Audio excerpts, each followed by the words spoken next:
forget trauma, forget environmental influence, forget all this other stuff that is really, really important. But this thing alone already makes it that much harder for us to change.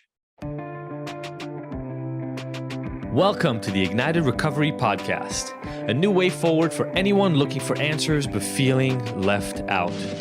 If you've been searching for empowerment, triumph, and purpose, you've found them right here. You won't hear the same solutions, and you're not going to have any excuses to fall back on, because Ignited Recovery allows heroes to rise and become their best selves. I'm Dr. Sophie Jaffe, and I can't wait to be your guide on this journey. Are you ready to become an ignited hero?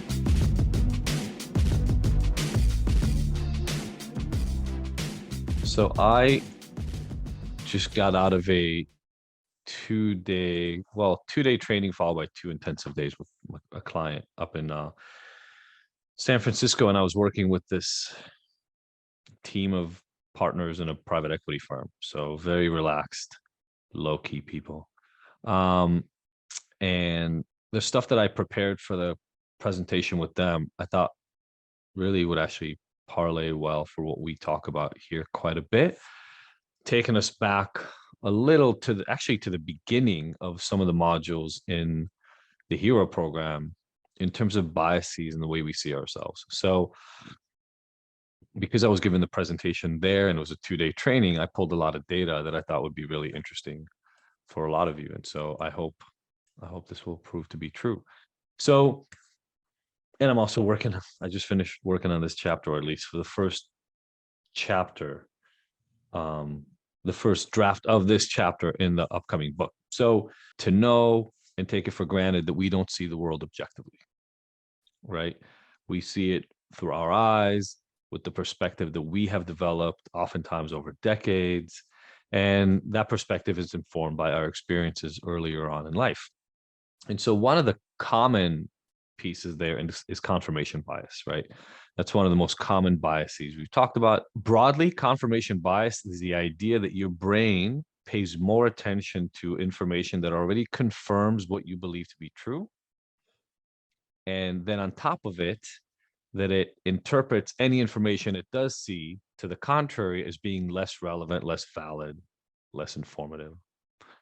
And what this does over time is it makes it harder to change your mind.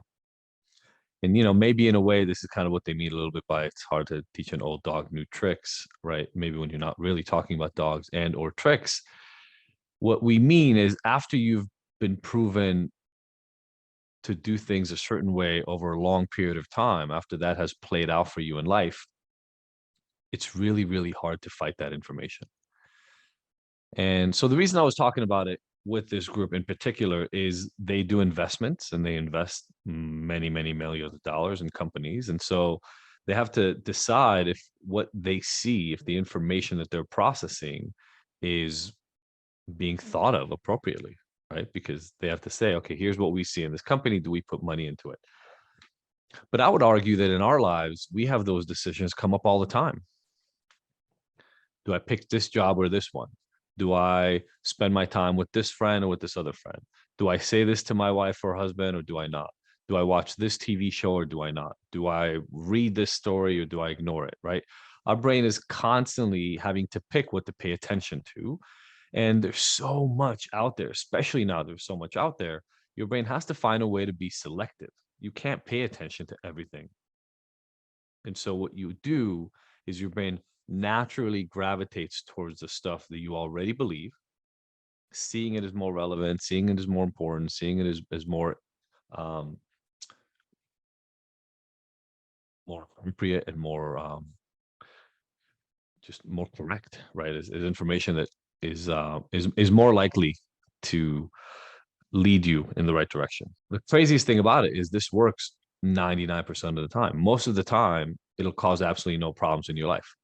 Because if it was completely erroneous, right? If it was completely wrong for you in your situation, in your context, in your environment, given your social relationships, etc., you probably would have gotten some pushback against it a long time ago and would have had to change it.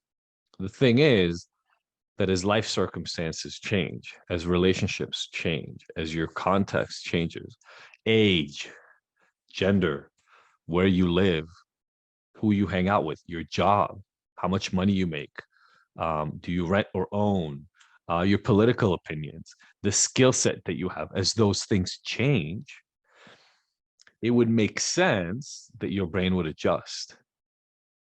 What we find is that is actually much, much more difficult than you would imagine.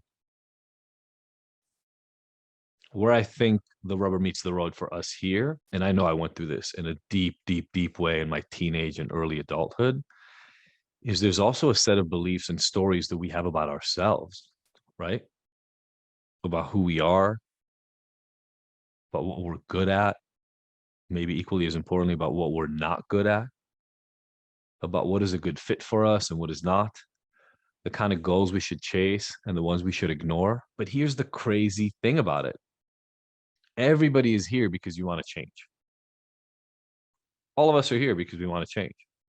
And things as simple as this confirmation bias, forget trauma, forget environmental influence, forget all this other stuff that is really, really important. But this thing alone already makes it that much harder for us to change. But if over time it gets shown to you or proven to you that you have an addiction problem, you have an impulsivity problem, you have a pleasure-seeking problem, you have a problem controlling yourself. If that happens for long enough that you start really believing it and seeing yourself through that lens, especially using the A word, I'm going to stop using that word as often as I can. So what this bias will do is it'll keep showing you ways in which you support proof that you really are that way. And when you go against it, or when somebody tells you that they see something different in you, you're going to discount it.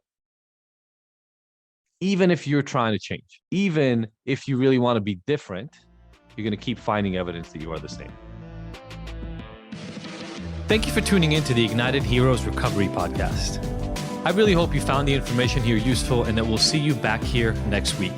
And look, I want to make sure that this podcast is the most useful it can be for you, so please let me know by emailing info@ignited.com if there are any specific topics or questions you'd like to have addressed. As usual, if you like this episode, I would love for you to leave us a 5-star review and rating. Thanks, and see you next week.